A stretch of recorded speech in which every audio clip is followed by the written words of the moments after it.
Coalition intervened in Yemen's civil war in March 2000. Di Yemenê krîza ekonomîk û finansal tê jiyandin.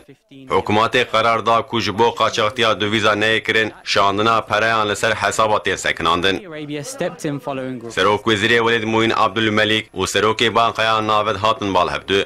Di civînê de li ser riyên finansalên hundir û şandina pereyên li ser hesaban hata xaftin. Di encamê de jî qerar hat girtin.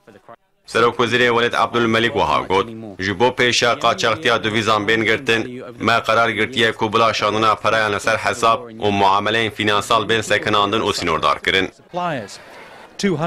Bankaya Navend a Yemenê roja yekşemê qerar girtibû ku 54 biroyên dovîzan bên betal kirin û rûsatên kar ji wan hatin stendin.